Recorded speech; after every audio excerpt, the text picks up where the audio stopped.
Programação financeira, mais um item do edital do TCU nível médio que a gente vai falar, que a gente vai comentar aqui. Meu nome é Luísa Caroline Leff, eu sou auditora federal de Finanças e Controle do Tesouro Nacional desde 2004 e professora e palestrante de Gestão e Finanças Públicas há mais de 20 anos. Pega papel e caneta, porque a gente vai começar com programação e execução financeira. E lembrando, esse é um vídeo que não é apenas para quem está estudando para o concurso do TCU, não. Costumo dizer que programação financeira é um item que todo cidadão, qualquer pessoa que queira entender um pouco sobre o que é nosso, sobre recurso público, sobre o caminho do dinheiro público, precisa entender. E antes de mais nada, vou deixar aqui um desafio, tu vai colocar aí nos comentários. Eu aposto contigo que depois desse vídeo, tu vai mudar a forma de fazer o controle da tua despesa, da tua programação financeira. Tu vai mudar aí lá naquela tua planilha, todo mundo que tem um mínimo de controle de economia doméstica tem uma planilha e anota ali todas as receitas, as despesas, e aí tu vai mudar um pouco a nomenclatura. Mas vamos lá, sem mais delongas, bora falar sobre programação financeira. Primeira coisa que a gente tem que ter em mente é qual é a importância de ter programação financeira? O que é a programação financeira em si? Gente, nada mais é do que o controle do fluxo de caixa, da entrada e saída de recursos, visando, obviamente, algum objetivo. Adivinha qual é o objetivo? Ficar mais rico, não ter dívidas ou ter um controle do endividamento. Esse é o básico, né? Esse é o feijão com arroz. Então, a programação financeira, ela vai trazer essa base para que a gente possa crescer economicamente, financeiramente falando. Ou seja, vai te trazer um controle das entradas e saídas de recursos que vão basear as tuas decisões para controlar endividamento, para poder fazer as tuas despesas, para pagar as contas em dia, em outras palavras. E aí, dentro da administração pública, a administração pública, ela também usa dessa mesma lógica. Faz uso da programação financeira para ter esse controle do que entra nos cofres públicos e do que sai, do que pode sair para financiar a despesa. E outra coisa, tu já sabe a diferença entre crédito e recurso. Carol, eu não sei não. Vai ver o vídeo de descentralização orçamentária e financeira que eu coloquei lá bem explicadinho que crédito é orçamentário e recurso é financeiro. E isso importa para a gente entender sobre programação financeira e execução orçamentária e financeira, principalmente daquilo que é cobrado ali no edital do TCU. Bom, base da programação financeira. Anota aí 2 palavras, meta e arrecadação. Estou esperando tu anotares. Meta são as metas de resultado primário e de resultado nominal, que são assunto para outro dia. E a arrecadação nada mais é do que a entrada de recursos nos cofres públicos, colocando assim de uma forma bem geral.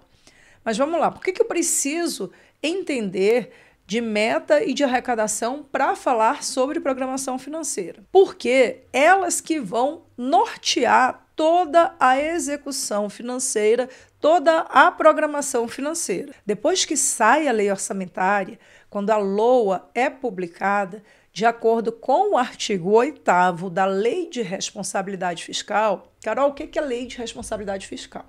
Toda vez que tu ouvires falar de fiscal, política fiscal, responsabilidade fiscal, metas fiscais, a palavra fiscal, tu vai associar a receita menos despesa, ao equilíbrio dessa relação, para que a gente sempre tenha, né, a máxima de não gaste mais do que tu ganha, não gasta mais do que você ganha.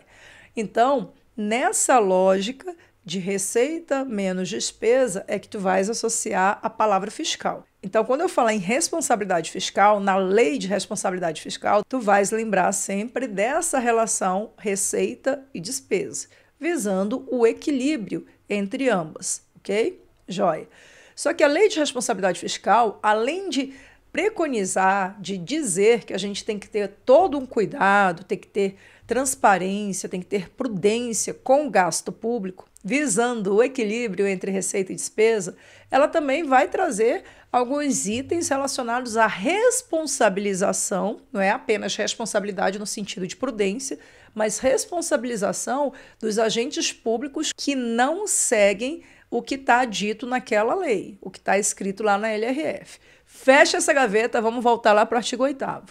O artigo 8º da Lei de Responsabilidade Fiscal fala o seguinte, que depois que publicada a LOA, o Poder Executivo deve soltar o famoso decreto de programação financeira. Na verdade, vai estar escrito que deve soltar em até 30 dias o cronograma de execução mensal de desembolso, que nada mais é que o famigerado decreto de contingenciamento, né? O conhecido decreto de contingenciamento. E olha só, esse decreto é tão importante que tu vai ver que tu faz uso desse decreto aí na tua casa também.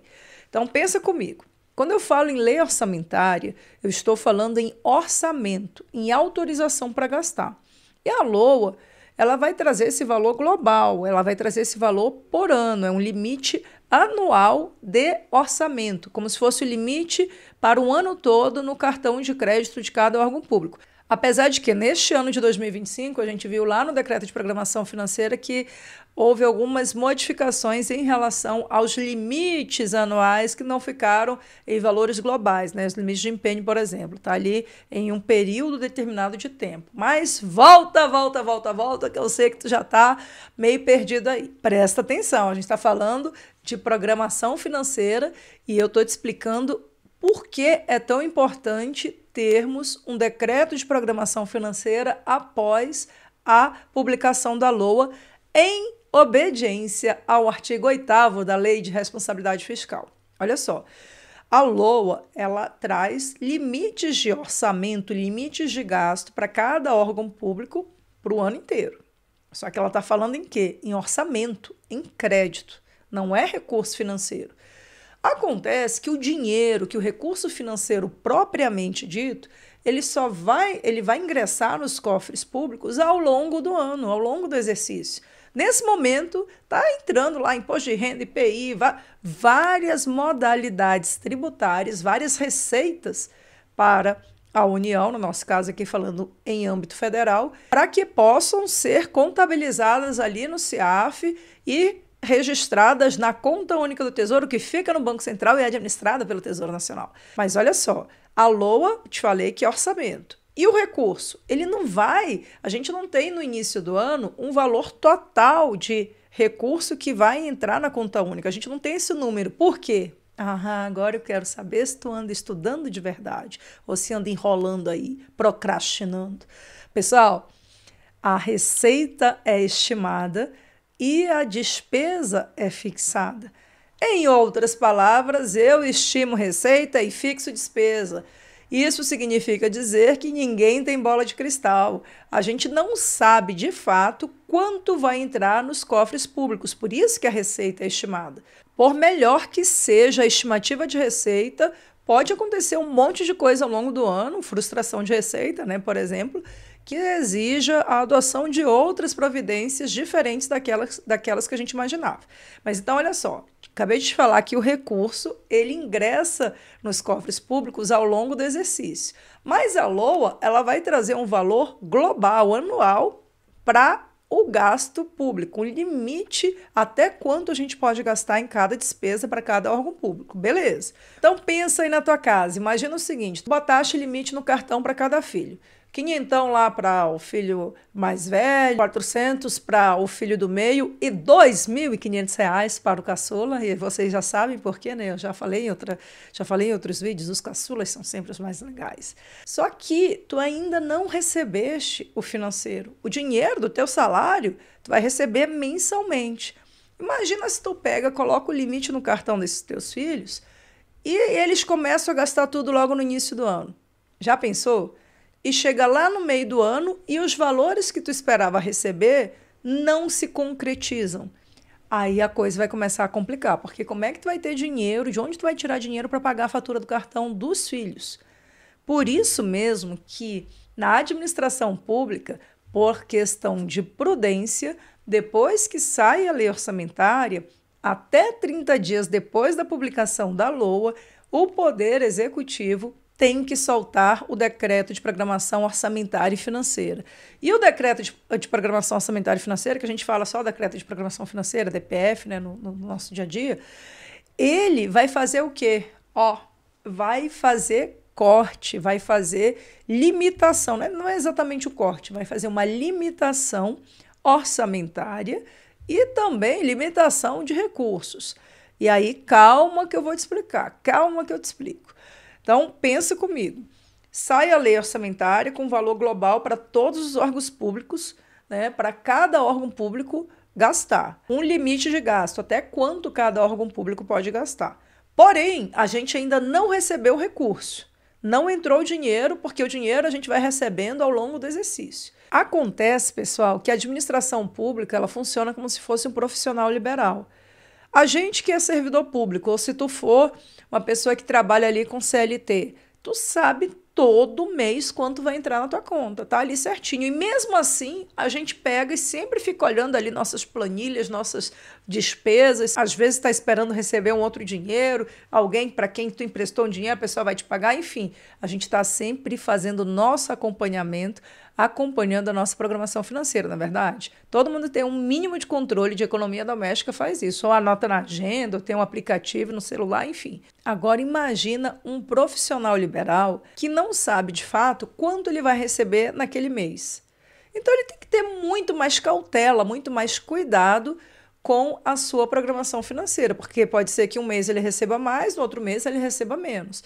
Aí é que está a administração pública, gente, é igualzinho a um profissional liberal, a um empreendedor, alguém que não sabe exatamente quanto vai entrar nos cofres públicos. E aí, por isso mesmo, é que a lei de responsabilidade fiscal fala que depois que sai a lei orçamentária, colocando o limite até quanto cada órgão público pode gastar, o Poder Executivo tem que soltar o decreto de programação orçamentária e financeira, com um cronograma mensal de desembolso e já estabelecendo os limites de empenho e de movimentação financeira para cada órgão público.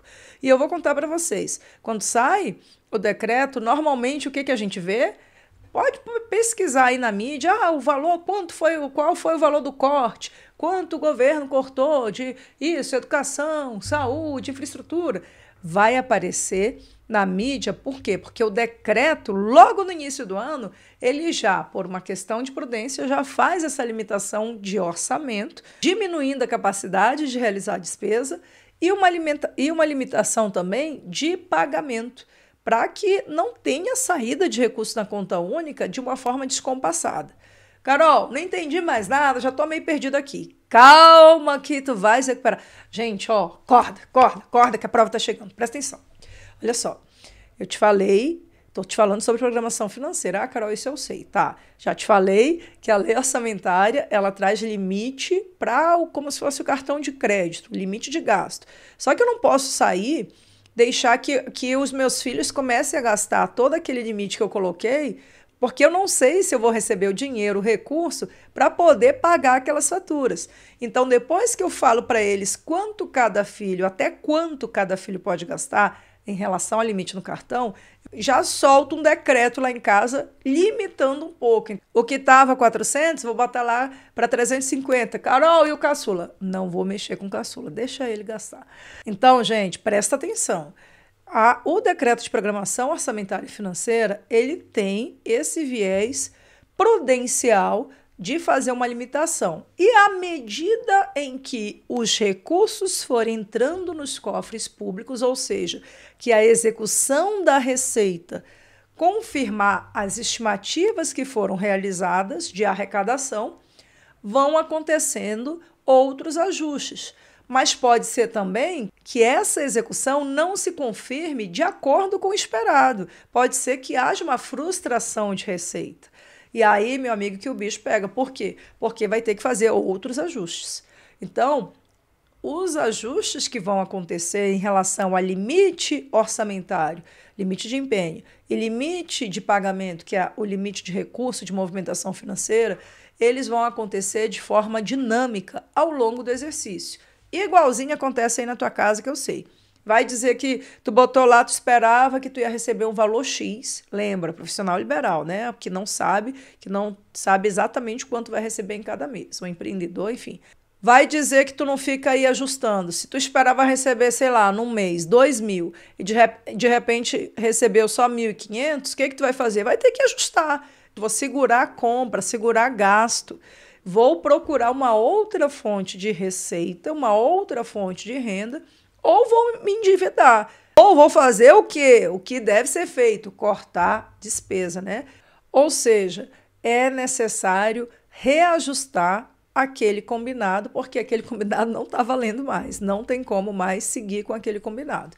Então, percebam que a programação financeira, a programação orçamentária e financeira, ela é importante justamente para a gente poder se organizar. A gente já sabe disso, beleza. Então, o artigo 8º da Lei de Responsabilidade Fiscal fala o quê? Que depois que é publicada a lei orçamentária, o Executivo tem que soltar o decreto de programação orçamentária e financeira com um cronograma mensal de desembolso. E vou te dizer mais. Uma situação em que houver frustração de receita, eu receber um valor menor daquele que eu esperava. Aí, meu amigo, vem o artigo 9º da Lei de Responsabilidade Fiscal na veia, diretão. Então, olha só, se verificado ao final de um bimestre que a realização da receita poderá não comportar a despesa no cumprimento das metas, os três poderes, promoverão por ato próprio, nos montantes necessários nos 30 dias subsequentes, limitação de empenho e movimentação financeira segundo os critérios da LDO. Gente, isso daí tu vai saber por osmose, porque tu vai ver tanto o artigo 9º da Lei de Responsabilidade Fiscal. E eu vou te falar, se eu fosse a banca, um item que com certeza seria cobrado seria o artigo 9º da Lei de Responsabilidade Fiscal, o caput do artigo 9º, que fala o seguinte, que se a gente tiver frustração de receita, tem que fazer corte de gasto. Não tem para onde correr. Que, na verdade, é a limitação de empenho e de movimentação financeira. O contingenciamento da despesa. Mas vamos lá. Presta atenção no que eu vou te explicar agora. Presta atenção. Olha só. Quando eu falo em contingenciamento, eu falo em limitar empenho, ou seja, reduzir a capacidade de realizar a despesa e limitar pagamento. Reduzir a movimentação financeira, a saída de recursos, o recurso mesmo financeiro da conta única, por exemplo, para fazer o pagamento da despesa pública. Acontece que existem despesas que são obrigatórias e despesas que são discricionárias. Eu não posso sair cortando em tudo. E olha só, eu vou fazer um vídeo para vocês específico de despesa obrigatória e despesa discricionária. Aliás, já tem um vídeo meu que eu falo aqui no canal sobre despesa obrigatória e despesa discricionária, mas eu vou fazer mais um vídeo para comentar novamente sobre esse assunto, porque é muito importante que tu saiba essa diferença. E aí a gente tem um problema, porque há muito tempo o orçamento brasileiro ele é extremamente vinculado. E muitas despesas também, além da vinculação, porque vinculação não é a mesma coisa que obrigatoriedade de despesa, a gente vai ver isso depois. E além de vinculado, o nosso orçamento tem muitas despesas obrigatórias, a ponto de termos apenas cerca de 7% mais ou menos de despesa discricionária. O que é despesa obrigatória e o que é despesa discricionária? Gente, despesa discricionária são aquelas despesas que eu posso cortar, que eu posso decidir se eu vou realizar ou não. Já as despesas obrigatórias são aquelas que eu não tenho poder de cortar, que o gestor público tem que executar de qualquer jeito, não tem para onde correr. Então, despesa obrigatória não posso contingenciar e não posso cortar, e despesa discricionária é onde eu posso cortar. Por exemplo, futebol. Futebol é despesa discricionária. Salão de beleza, despesa obrigatória. Então ficou claro, né? E aí na tua casa depois eu quero que tu me diga aqui nos comentários quais são as tuas despesas obrigatórias e quais são aquelas que tu pode cortar. Bom, mas isso é assunto para outro vídeo. Vamos lá, gente. Volta. Pessoal, eu te expliquei, então, a importância do decreto de programação financeira para que a gente não tenha um desequilíbrio na saída de recursos da conta única e que a gente possa, de fato, honrar as despesas que foram realizadas, porque depois que sai a lei orçamentária, esse decreto é que vai trazer o cronograma mensal de desembolso e também todas as limitações de empenho e de pagamento. Ah, Carol, toda despesa discricionária vai sofrer limitação de empenho e pagamento? Nem sempre, tá? Não é uma regra absoluta, mas se houver frustração de receita, tem que acontecer sim a limitação de empenho e de movimentação financeira, de acordo com o caput do artigo 9º da Lei de Responsabilidade Fiscal. Bom, então o que tu vai fazer? Tu vai pegar o artigo 8º e o artigo 9º da Lei de Responsabilidade Fiscal e tu vai dar uma lida para pegar e internalizar bem o que eu acabei de te contar. E ó, se tu quer te aprofundar nesse tema de execução orçamentária e financeira, eu preparei um curso, mata em 10 horas comigo, 100% online e ao vivo, aquela matéria, item a item, que é cobrada no edital do TCU nível médio em relação à execução orçamentária e financeira. Quer te inscrever e saber mais sobre esse curso? Manda um e-mail para contato.aretecursos@gmail.com que a gente entra em contato contigo e te passa todos os detalhes do curso. E vamos para o próximo vídeo, porque eu não terminei programação financeira, não. Só vou deixar tu respirar um pouquinho. Aí, enquanto isso, já te inscreve no canal. Se tu ainda não me segue, também me segue aí nas redes sociais. Já salva esse vídeo, compartilha. E antes que eu me esqueça, tu já sabe, né? Calma que eu te explico. Até mais.